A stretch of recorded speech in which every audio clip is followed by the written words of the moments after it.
Go. There we go. And I believe that we're live. Can folks give an indication in the chat if you can see us okay?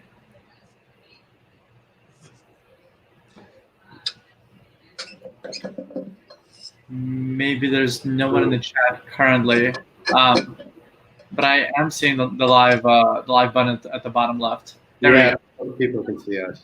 Yeah. Okay, awesome. Well, great. Thank you so much. Thank you so much for joining us. Hey, Gavin. Good to see you, or speak to you, I guess. So today we're going to talk about building the future with Polkadot and how Bison Trails can help support that vision. As many of you know, Polkadot recently launched, and they're currently going through their phased process to fully launch the network to remove pseudo and enable transactions and really get the community and individual members leading the protocol from there. Today with us we have Dieter, Will, Joe, and I'm Victor. I want to give them each a couple of minutes, a couple of seconds to introduce themselves, and then we'll get right into the content. Dieter, do you want to start us off? Sure. Well, thanks, Joe and Victor, for having this idea and inviting us. I mean, this is great. And so I guess like my role at the foundation is around ecosystem development. So really making sure there's a high quality group of projects that are building on Polkadot's technology, and we kind of build a useful ecosystem that encourages other projects to join. So I've been here for about a year. Prior to that, I was kind of working in the investment world and at a blockchain-focused VC company. But I guess I first got interested in blockchain when I was a cryptography researcher way before that, and have been following the space ever since. So I was really excited to get to work with a project like that. Awesome. Will, you want to go next? Yeah, sure. So I work at Parity. My role there is the Master of Validators, and that's like an actual title. Basically, my role is to both like work inside and outside the company to cultivate kind of the validator community, help with kind of like education around actually building kind of the technical infrastructure and architectures that people run with these things. And I first kind of got into blockchain and crypto. Initially, like 2013 is when I first started around Bitcoin, but it wasn't really until like Ethereum came around and I kind of took the deep dive. Was working in kind of like the DeFi space in 2017. Then was working at like a crypto fund later. And it was around that time I heard this term kind of like generalized mining that I think kind of like CoinFund may initially kind of came up with or kind of like made. And I actually first kind of heard like Bison Trails like within almost that same kind of like sphere of what that actually kind of means. And like working at kind of like a fund at the time, I was interested in like, okay, what are ways that you can like deploy capital to actually be pretty interesting, and went down that rabbit hole a lot, and then found kind of like proof of stake networks to actually be pretty interesting there. And so that's kind of currently doing a lot of interesting stuff with the community for validators and whatnot. Awesome. Thanks for sharing. Hey everyone, I'm Joe Laluz. I'm the CEO of Bison Trails, CEO and co-founder. What an exciting time for Polkadot. What an exciting stake. I'm like super pumped for everything that's going on in the ecosystem and for the work that the foundation and Parity and the Polkadot team have been doing. It's been really cool, and I know it's really exciting on our end. I'm sure it's equally exciting on your all's end, and really excited to dig in more. So I'm this, like I said, I'm the CEO of Bison Trails. We're an infrastructure as a service company, so we help folks that want to participate in blockchain networks do that securely, safely, and easily. What that really means is if you want to run a validator on a network that is proof of stake, like Polkadot, for instance, and you want to do that in the most secure, easiest way possible, you can use the Bison Trails platform to do it. We work with some really great independent folks and some really great companies that all participate in a series of different blockchains, and we support blockchains like Polkadot and then a whole bunch of other proof of stake networks as well. Yeah, awesome. And my name is Victor. I also work at Bison Trails and shill it on my clothing very frequently. I'm going to be moderating this discussion, but my role at Bison Trails is protocol specialist. It's a job title I made up for myself. I'm the only one. And essentially, I lead up all of our work related to understanding how different protocols work, helping the company figure out which ones we should be supporting, and really empowering the other lines of business within the organization with all the knowledge that they need to excel at their roles.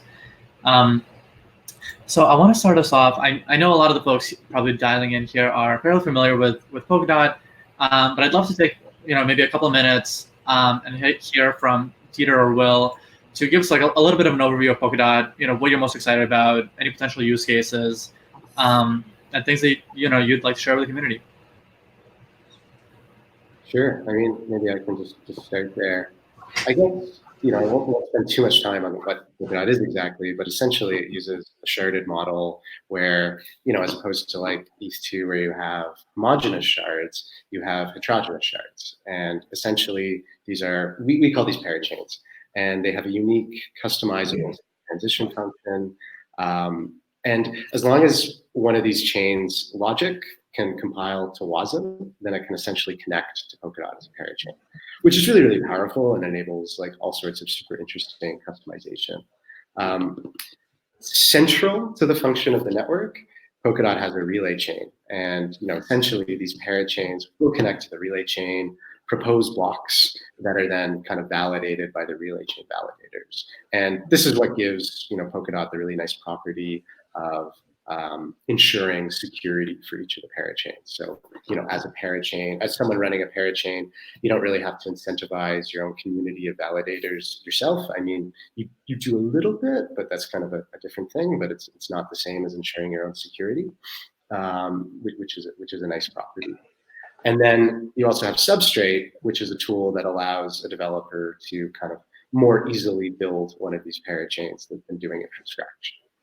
And so I guess when I think about like how one should think about using Polkadot, a company who wants to deploy an application-specific chain from scratch can really, first leverage Substrate to build this kind of specific solution that works for them in a fraction of the time than building it from scratch, and then connect their chain to Polkadot and be able to leverage Polkadot's shared security model.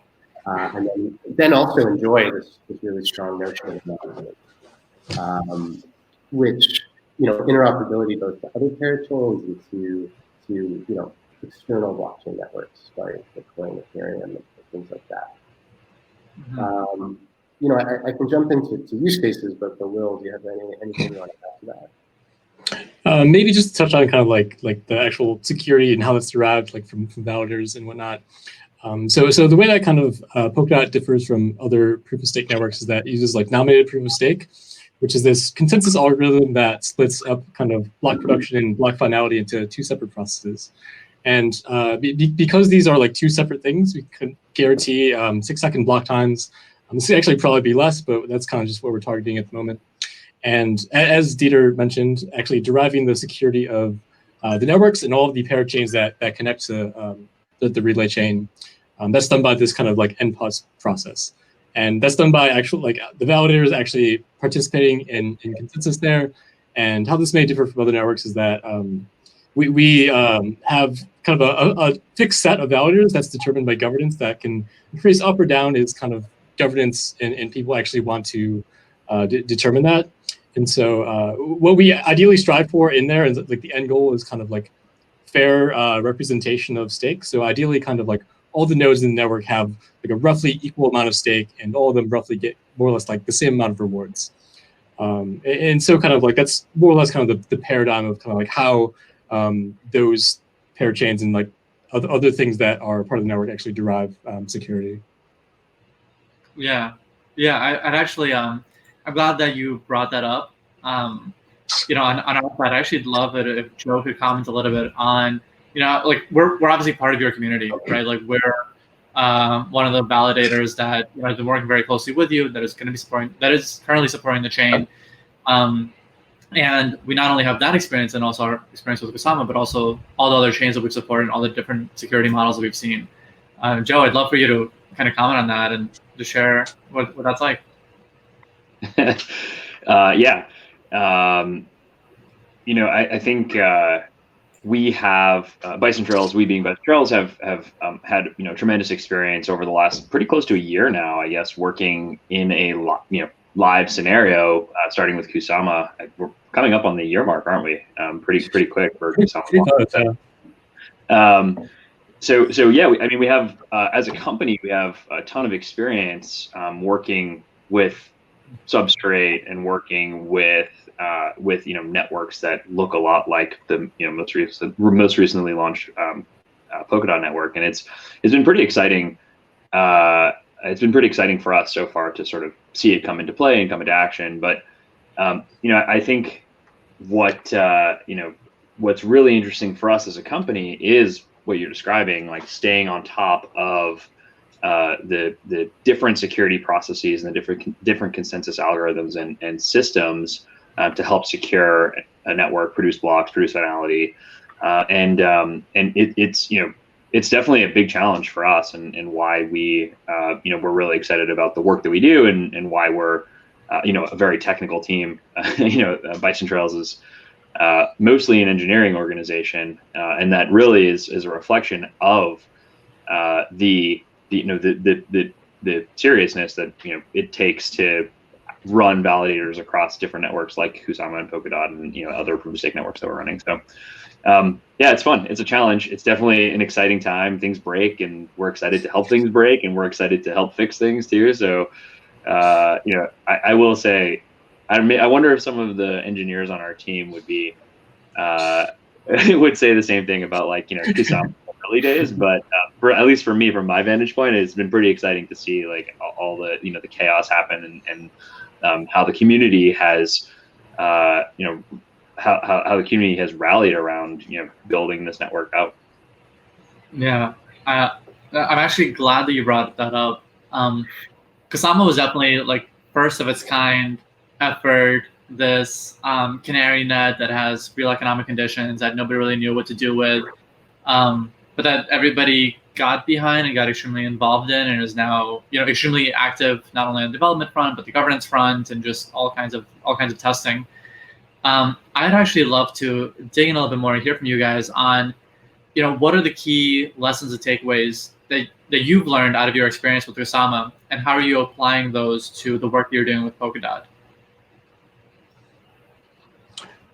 Yeah, I guess kind of just from a vantage point of the people that are running nodes. So people that are just pretty new to the space of just running Polkadot nodes, from now at the launch of NPOS, there's a vast difference of the people that have been running on Kusama than people that have been running now. So I'm helping a lot of different validators in the ecosystem, and it's pretty clear to see the seasoned veterans that have been validating on Kusama for the past few months, and the people that are just kind of joining more or less now. And so I think kind of from the perspective of people that have been in the ecosystem, that have been actually participating in running nodes and whatnot, there's so many lessons learned of how to actually run nodes, how do you upgrade, how do you ensure kind of reliability of in case that you want to make backups of databases, in case you want to have failover nodes and those kinds of things. To me, it's pretty clear in terms of the people that are going to succeed early on in Polkadot, in terms of perhaps running validators. The people that have been in Kusama in that system, I think, have been there's a lot of lessons learned from an operational kind of front. For sure.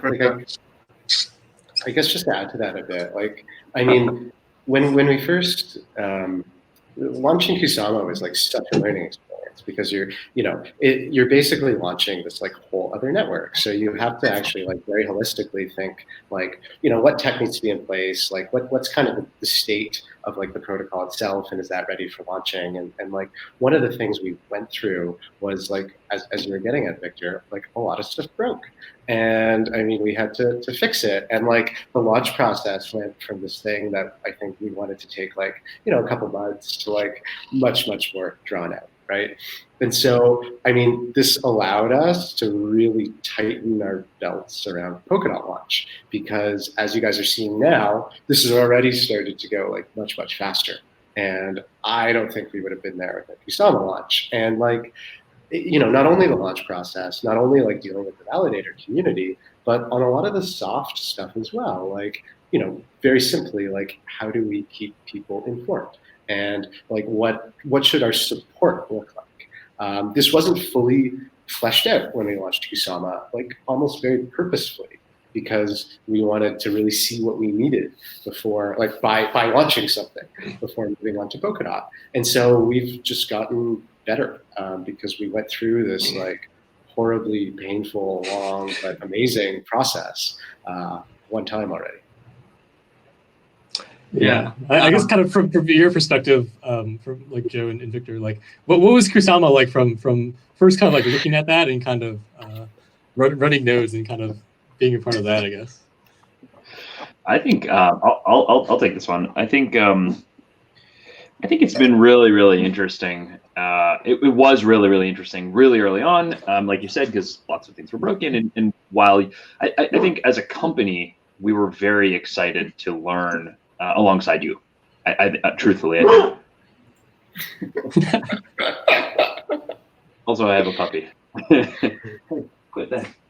I think we were really excited to learn alongside you all. And so, when we found out about Kusama and the concept behind Kusama, we were really excited as a company because this idea of a chaos network, this idea where things are meant to break, and this idea where, things are sort of fuzzy and unclear, helps us get better at professionalizing our systems and helps us get better at creating redundancy and creating geographic distribution and creating the infrastructure systems in place to help secure a network at scale that has real life incongruencies, that has real life, inconsistencies. And so it was very exciting for us from the beginning. And then, obviously delving deep into it, we put a lot of time and effort into building and operating nodes and validators on the Kusama network in a way that was a reflection of our capability.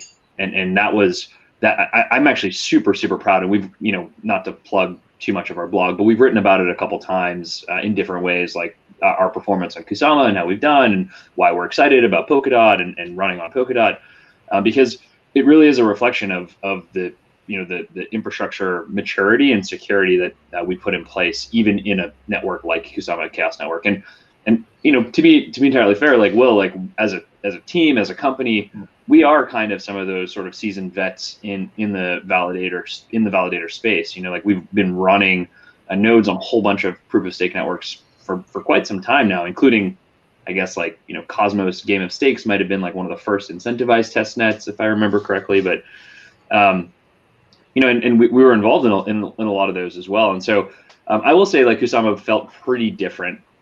It felt pretty different from that. And yeah, we learned a lot alongside the Polkadot team. It'd be really fun one day to like actually sit down and compare notes. Yeah.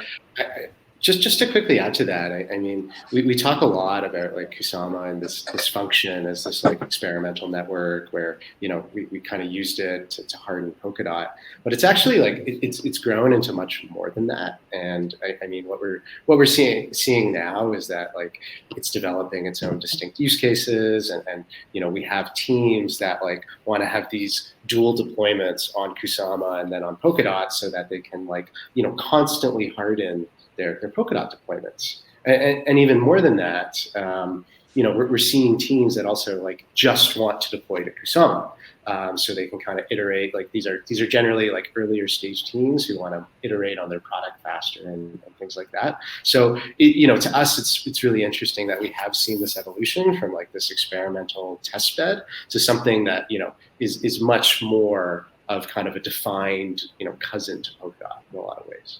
And it's because of support from validators like you guys that's been possible. Yeah. Well, so I'd love to all great points. I think for me, learning about Kusama, learning about Polkadot is a continuing journey, just because they both grow so quickly. So it's still very exciting to work on both of them.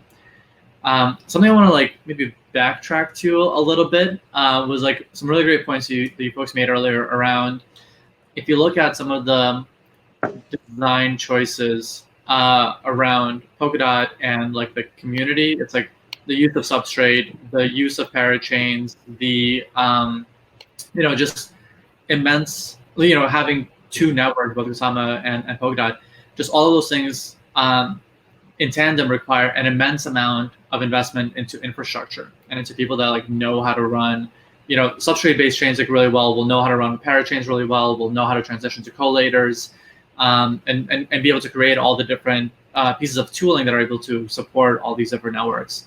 That is very different from most other chains that we look at, where you'll have one set of nodes that's really like running all the things, and things will be built on top of it, and you don't really need anything extra.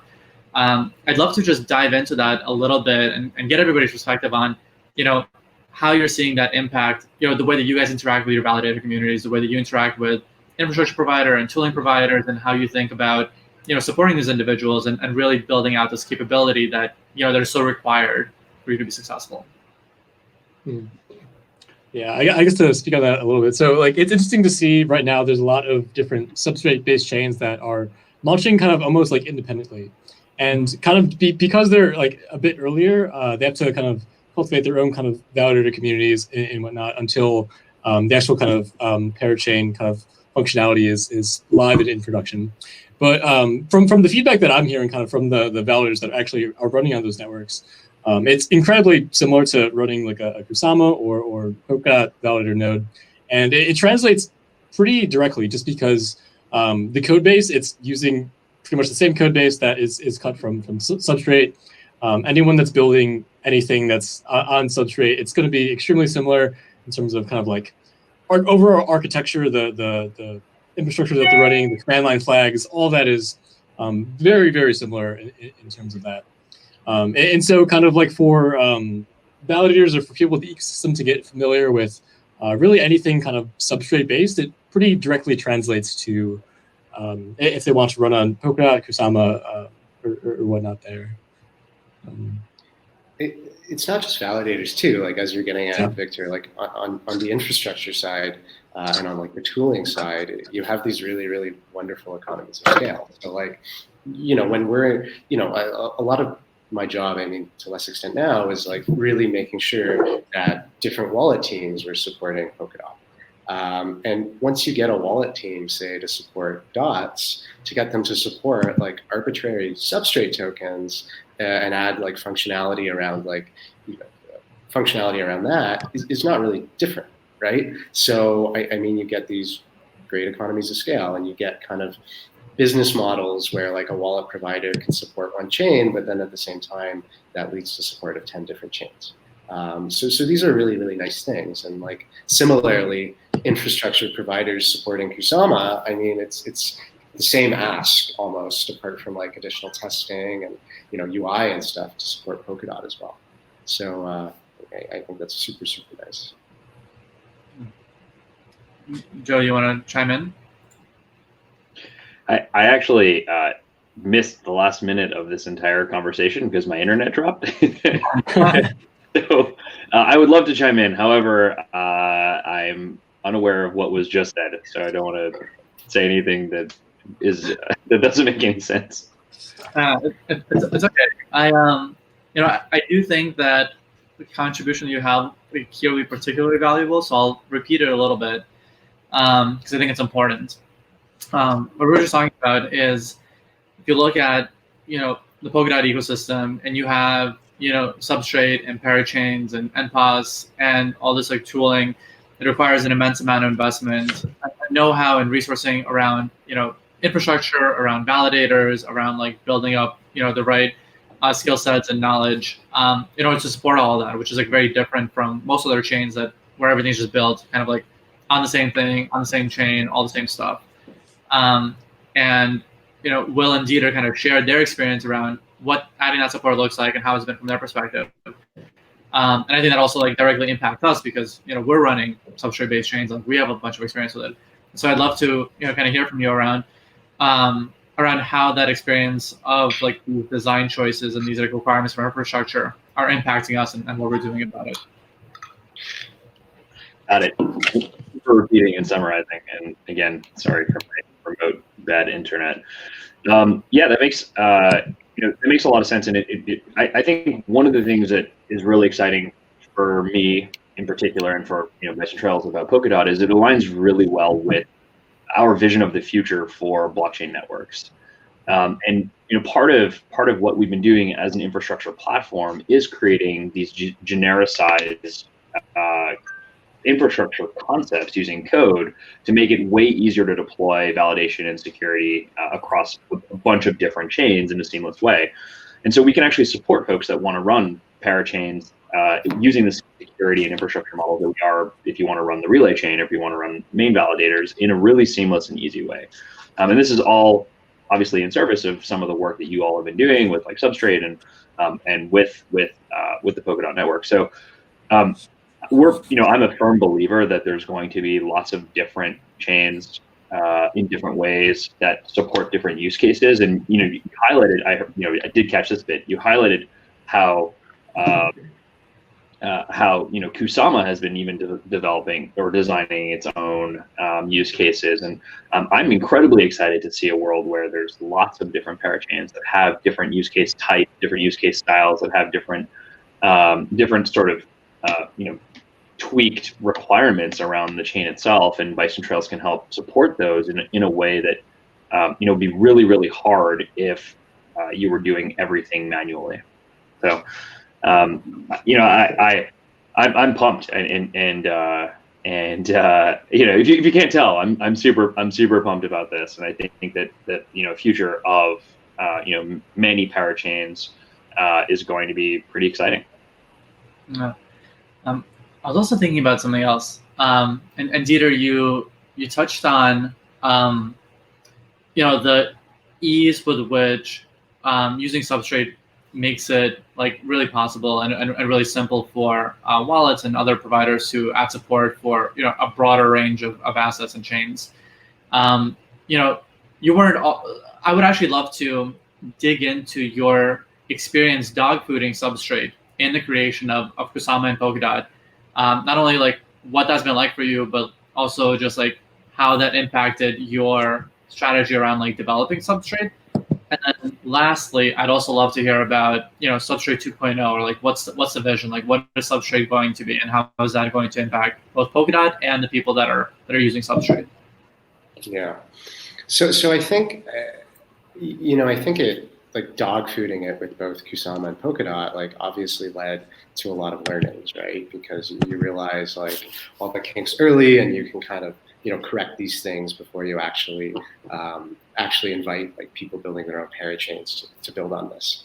I mean, obviously it's like not that linear, because like Substrate is out like when you're building Kusama and Polkadot, and like you have this constant like feedback loop, which is good, right? Because you kind of figure out what works and what doesn't. But it just teaches you the pain points. It teaches you the documentation you need to provide, and you just you're able to scale up in terms of how to support people building like much easier.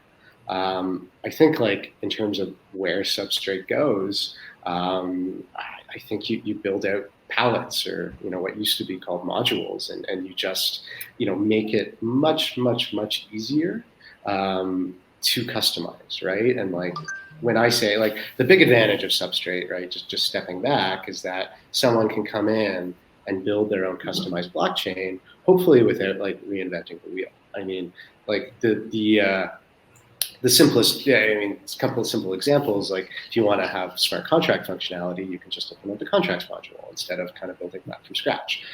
Same with like account balances and things like that. Now, we just want to expand that, where instead of just having, I forget the number of modules now, but like dozens of modules where you can kind of implement these customized features, we want to make that much bigger. And, there's a couple things, and like interesting things in the works would be like a palette that implements like IPFS, for example, and things like that. And then we just want to keep doing that. And we don't really, always, I think like people will have to do a certain amount of customization past these palettes, but we just want to make it as easy as possible for people not to have to do that. Mm-hmm. Yeah, and I guess kind of that will continue to evolve. Yeah. I guess kind of another example that kind of is a part of that is part of the governance, like the whole kind of organization of governance in Polkadot and Kusama is this kind of like tricameral system. So you have this council, you have this kind of technical committee, and these are actually, both of those are made from the same kind of module that people use. And so it's kind of like two just different kind of like instances of the same module used for these two different kind of like governance processes, where it's like you don't have to rewrite that too much twice even. It's just kind of like re-implementing the same things as kind of just Lego pieces and plugging things in where you need to. That makes it just pretty easy to build these systems where kind of like you can create pretty complex governance things if you want to, pretty complex app-specific chains, just composing all these different modules that we and other people create, which I think is pretty exciting. Mm. And then you mentioned you and other people. Are there community-made modules that you guys are huge fans of? So like for the stuff that we typically run with like Polkadot and Kusama, I don't really think there's any that external people have made. I mean, there's definitely people that are working on parachains that they contribute to the ones that we make. But I know there's some pretty interesting ones that like Akala and Plasm and kind of a bunch of other people that are making kind of independently that we are. Got it. Yes, so just to add to that, like, so as you guys may know, we do have this like grants program, and the idea of the grants program is that we want to support like open source development, complementary to Polkadot, Kusama, et cetera. But like a lot of these parachain teams, come to the grants program because they want some funding to develop their parachain. And like, Akala, Plasm have all done this.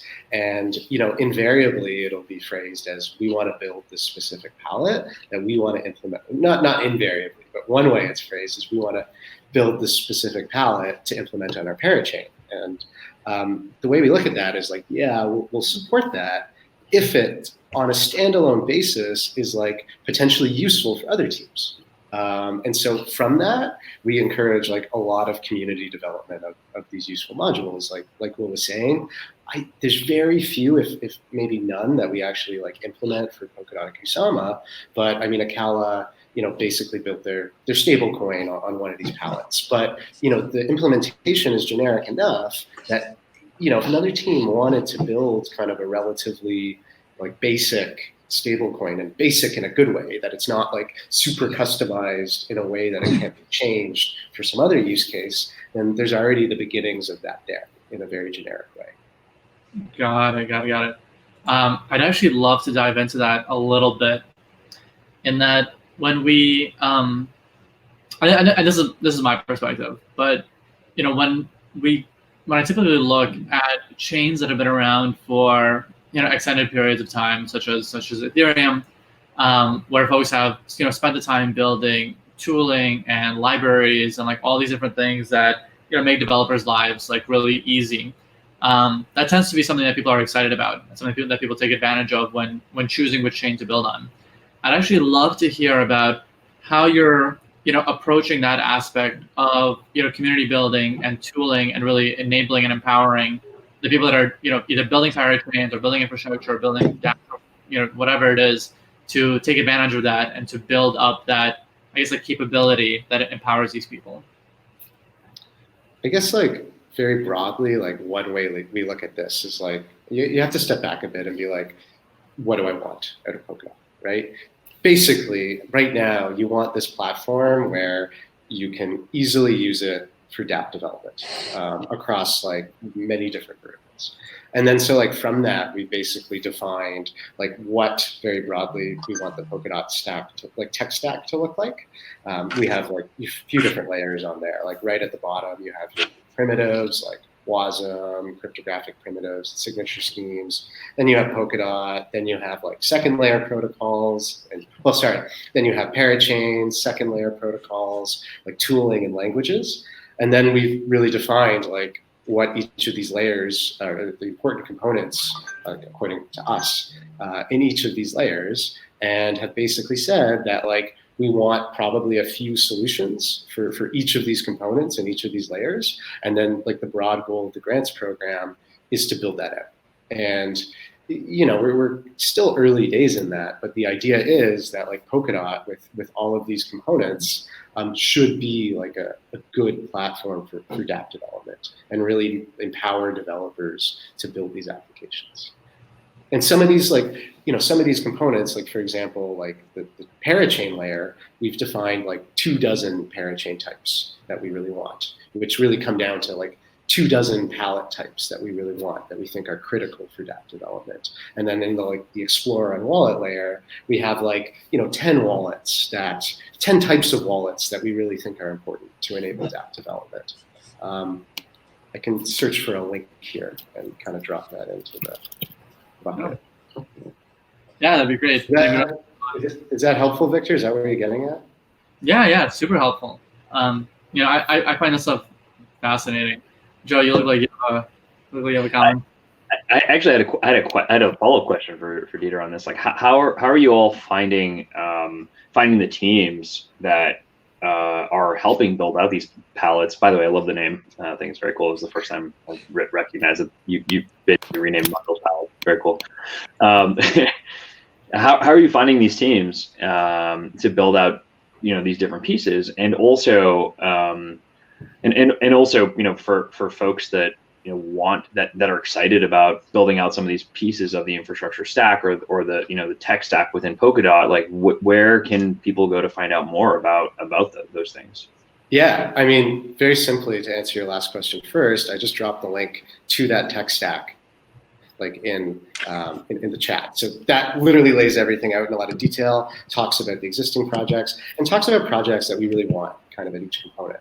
So it's a great guide, like if you want to contribute to look at that. In terms of finding the teams, that's a big challenge, obviously. So, I mean, first off, like there's kind of a two-pronged approach there, right? So one prong is to really think of like looking at these components, like, I mean, for example, if you look at like the chains component, and let me just maybe get a real example here, and you think of like, we want like good privacy solutions, like good computational privacy solutions, like say for both like exchanging of value and also for like performing computations. Well, then it's like, okay, like what are the teams in the ecosystem out there that are good at that? And we actually like think of that, like break it down that way. It's like, well, there's probably like half a dozen to a dozen teams there. Then you go out to each of those teams and you're like, hey, like what do you guys do? Like, what does your solution look like? How do you think about like moving cross chain? And you do two things there. You get them thinking about Polkadot, and then you also figure out what their solution looks like. And once you have like a bunch of those and have covered the ecosystem, which like thank God the ecosystem's not huge yet, and so you can do that. Then you probably can make some value judgments about like what you think the best solution is in that particular component. And then you can, either target one of those teams to build it, or you can maybe expand the search a bit to other teams that you may not have thought of that you think are skilled enough to do that.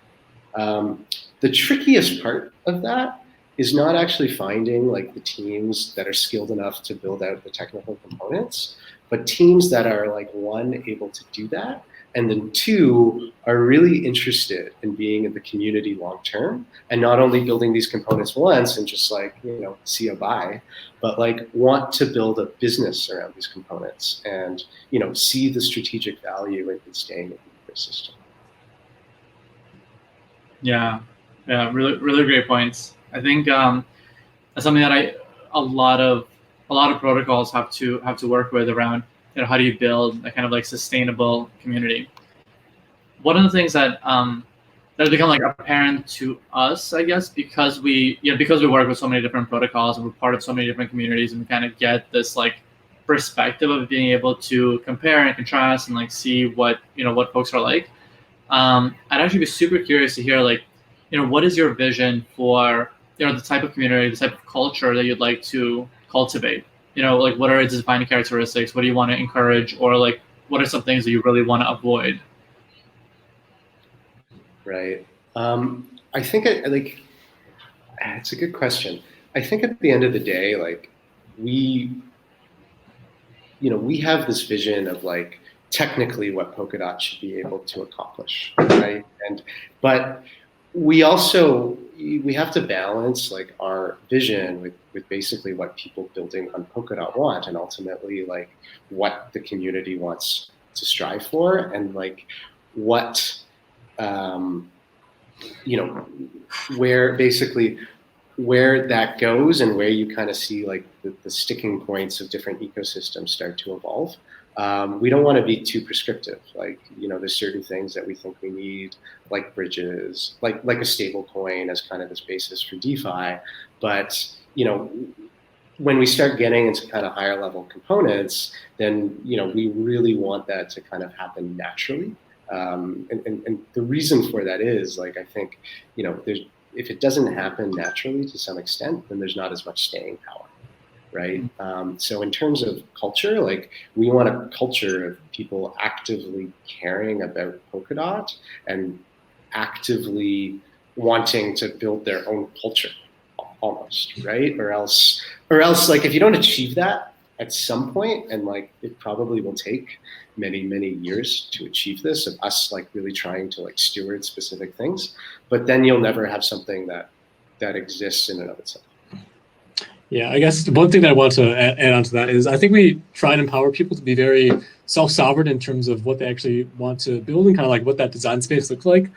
And at least kind of like when I first kind of came into this ecosystem, I was pretty impressed with like just the amount of things that hadn't really seen elsewhere, like particularly around kind of like the privacy and like the computation layers of the things that some people are working on around that. I think kind of like giving people like frameworks, kind of like Substrate, to be able to build and flesh out kind of their own visions and ideas of what kind of like this Web3 kind of vision looks like. I think like that to me has been pretty exciting to see people, to give people the tools to be able to do that, and also have them have this like very just wide design space to be able to actually create those things. Yeah, and when you think of it, like, the whole idea of Substrate is that like we shouldn't be prescriptive, right? It's like we should give you like this menu of tooling, and you should build whatever you want, and like we should enable you to realize your vision, as opposed to really kind of driving a specific vision for you. Yeah, I think those are really great points. And Joe, I'd love to, if you have anything to add here, I'd love to hear from you as well. Yeah, I actually, so I know that we Bison Trails is a member of the Polkadot community as a whole. I mean, we participate in things like validation. We participate in things like governance conversations, and so we're always trying to learn from the community itself what we can be doing better, or how we can improve our participation in the network. And I guess, like, Will, I kind of wanted to dig. I was really curious about your opinion on kind of Victor's question around culture and sort of what the ecosystem looks like, but specifically from the master validator sort of perspective, like, how do you envision like the validation ecosystem around Polkadot? We're basically brand new. Okay, we'll take Kusama and like put it aside. Like, it's not really brand new, but generally speaking, brand new. Like, what kind of culture do you want to build within like the validator ecosystem? And honestly, what are ways that folks, including ourselves, can be better and help foster that culture and that experience? Yeah, I think kind of like some values and some aspects that we want to try and cultivate there is like a pretty like fair distribution of things. And so if you kind of look at other networks, the people that run nodes, the people that kind of like have a lot of power in those networks, it's kind of like congregated to a very like small amount of individuals. So it's like, look at Bitcoin, there's only like a few kind of mining pools and that kind of thing. Ideally, with kind of like this whole nominated proof of stake type of paradigm that we use for consensus, the way that kind of people that provide security to the network, it kind of lowers the barrier of entry in a lot of ways, just because like you don't need to be in this like crazy top amount of total amount of tokens to be able to be participate in the ecosystem, and also just because these things are very much kind of like configurable by governance. These things are very much driven by the community and the people that are actively kind of like that want to see changes happen. Like anyone could propose a change in the parameters of how these things work. So, for example, in Polkadot, the number of validators that are currently in the active validator set, this is a number that is configurable by governance. And for Kusama so far, like the past like 10 increases in that have all been community members actually kind of increasing that.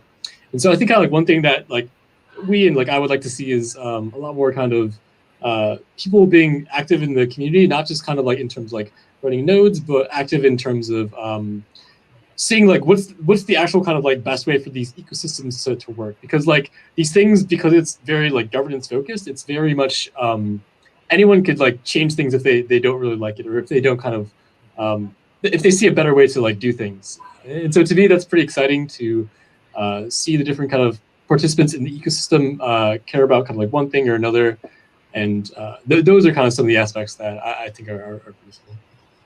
Yeah, that's awesome. Sorry, Victor. I didn't mean to take over the process of asking questions, but I was, personally like really excited to hear about this, specifically from Will, and I'm sure lots of other folks are too. And I mean, we as a company are, heavily focused on helping build a bigger and broader set of validators across Polkadot, as well as all of these teams that are building parachains to help them and their token holders run validators safely and securely on all these networks. So, for us, it's like actually really important question to help, understand our position and help us understand how we can be, better community members. Yeah, absolutely. And I have the pleasure of working with Will on what feels like an almost daily basis at this point. So I have like a front row seat to it. And Will is like amazing. He's great. That's awesome. We're kind of running up on time a little bit. I didn't want to cover maybe one more topic and then leave a couple of minutes for questions. And feels like I almost have to ask this topic. There's always talk around, cooperation versus competition, or versus like competition fully between all the different chains. And a lot of people talk about, Polkadot versus ETH2 as these kind of like, competing visions for what the ecosystem will look like. I don't want to ask a very specific question, and I don't want to like direct the conversation too much. I would just love to hear, how you guys view like Polkadot versus ETH2 in the whichever way you'd like to frame your answer. I can jump in there first. I think like I alluded to this like very early when I was talking about like the heterogeneous shards in Polkadot, and the way I think about like how the vision compares to what Polkadot's building is ETH2 is basically uses the system of homogeneous shards, right? Which I think is can be super powerful for for a lot of like the applications and community on there. But I think, when I look to like the use cases that Polkadot will enable, it's these applications that really want to customize their own environment and really want to customize what these shards are and the type of transactions that will kind of best work on them. And I think like, how will we work with ETH2 going forward and like Ethereum in general? I mean, we want to be the blockchain that connects all blockchains, like a lot of other blockchains as well. But so we think that like the community on ETH2 or on Ethereum is like it's unrivaled, right? And that's not going to go away. But we definitely want to use Polkadot as an opportunity for these applications to kind of expand and be able to kind of go cross chain and build their solutions so they can get a different community of users. Yeah, just to add on to that, I would say kind of Polkadot is a good bet against like blockchain maximalism, where people are like, yeah, very much about Bitcoin or one thing or another. I think these things are all like things do things pretty well in their own kind of like isolated environments, but I would say they work a lot better kind of like together in this kind of like interoperable type of future. And so like to me, I don't really see these things as kind of like competition, but more as just like cool things that would be good to connect to and add on to in the future, just because like these are just the entire like crypto ecosystem. If you just kind of combine it all into like one thing, it kind of creates this very cool vision of like Web3. And I think like everyone has the same kind of values of how they approach the space of trying to create this kind of like trustless future of the internet architecture and that kind of stuff. And so I'd say it's all pretty complementary in a lot of ways. Yeah, I love that idea, and I think that as a protocol or blockchain agnostic company, we're heavily in support of that concept, and that we also aren't maximalists of any specific chain either. And the thing that's undeniable in the ecosystem in the last couple of years is the pace of innovation. Whether it's ETH2 or it's Polkadot or it's any other chain that's been being built, the types of things that are happening and the pace at which that's happening is astronomical. It's unreal. So we believe in a interoperable, trustless future as well. Really excited. Yeah, for sure. Okay, I know we're kind of pushing up. I do want to leave a little bit of time for questions. I know some folks asked 2 questions and asked a question, and then there's another one in the chat. Maybe we'll do the Q&A. Looks like it's mostly directed at Joe for the first one, AWS versus Bison Trails, and then also for Polkadot and Parity, why solutions like Bison Trails are important to Polkadot. I can take a stab at the first, like a quick version of the first one. So we are a platform that makes it incredibly easy to deploy and manage validation across a number of different chains, including Polkadot. And so if you want to run your own secure validators on Polkadot, you can use the Bison Trails platform to do that. We make it way, way, way easier to do. We make it safer to do than if you were necessarily doing it yourself on AWS.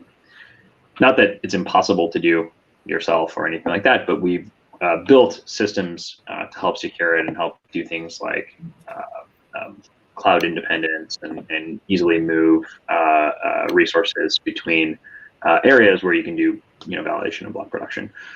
You can reach out to us, hi@bisontrails.co, and we can tell you more about it.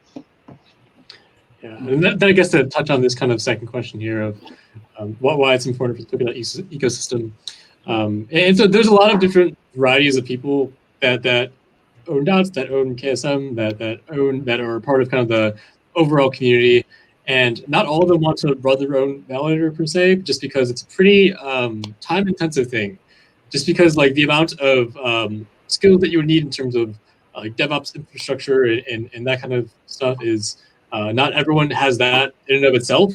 And even if you are kind of pretty skilled at being a DevOps engineer in like the infrastructure side, keeping up with the pace of things that Kusama and Polkadot kind of put out is a bit challenging. Just being aware of kind of like all the things, all the new updates that come out, new paradigms of how to run nodes, that kind of stuff, it can be a full-time job. And so if you don't want to run your nodes yourself, if you don't want to be on PagerDuty like 24/7 for your own stuff, like there's a lot of good places to do that, like Bison Trails. So. Awesome. Thank you, Mustafa. And then we had another question in the chat from Brahma Sen. Could you please expand on the idea of privacy and computational solution that can be done with Polkadot? Yeah, it's a great question. So when I think of like the different types of privacy solutions we want for Polkadot, I think there's a few specific things. Like we want a chain where people can exchange different tokens in the ecosystem privately. And so what I mean by privately, I mean anonymous transactions and confidentiality around transaction sizes. There's not a solution. There is a solution here that exists. It solves this partially, and it's called Zero Chain, and it was built by the Layer X team. But we also kind of want multiple solutions in this, I think, as well. So we're trying to find a team to actually like build kind of like a Zcash like implementation would be awesome. There's also, on the other side of that, we want like privacy for computations. And like the easiest way to do this right now is with SGX technology. It has its problems, but we have a couple solutions that are building in the ecosystem that accomplish this. So one is Substrate T, like Substrate TEE, which it's great, yeah, which does this. And then we have Phala, which also has kind of similar functionality as well. Ultimately, too, we want a platform where you can have this like private computation that doesn't leverage trusted enclaves as well. That's a much harder problem, though, and you'll probably have to like chip that off bit by bit. Yeah, for sure. Lots of folks are trying to solve it. So if anybody on the line is interested in giving it a shot, please reach out to the Parity or Polkadot team. They'll be happy to talk to you. And also, I'm just going to go ahead and publish this or like drop this. Oh, Will's one step ahead of me. Okay, great. I was just about to put a link. Ahead of me too, yeah. Okay, we're right about up on time. I did want to say thank you guys so very much for taking the time to tell us about Polkadot, tell us about the vision, the tooling, the infrastructure, the role that companies like Bison Trails play in enabling really like this future of what Polkadot can bring to the table. It's been a really great discussion for me. I'd love to hear any final closing thoughts, and then if there's no additional questions, then I think that we can wrap up. Yeah, I guess just like one thing to add, I would say is kind of right now we're kind of towards the end of this launch process for Polkadot. And so things actually still haven't necessarily fully started yet. This is more or less just the beginning. And so there's a lot of opportunities to be a part of the ecosystem in terms of building things, running nodes, all that good stuff. And so, yeah, I would say thank you guys for joining here. And Yeah, I guess for me, like the most interesting thing on the horizon is the addition of parachains. Don't have a great timeline for that, but it'll be relatively soon, and we'll be, that's when we'll be seeing kind of these substrate-based chains actually come to life, basically, and interact with each other. And then I think you'll see like the vision of an application change to something built on one chain, or from something built on one chain to something built like across many different chains. And then when we mix that with bridges to Polkadot and Bitcoin, to Ethereum and Bitcoin, we could see some really cool stuff that we just haven't seen yet. And so that's what I'm excited about. I just want to say thanks to Victor for moderating and hosting and driving the conversation forward, and to both Will and Dieter for participating in this super fun.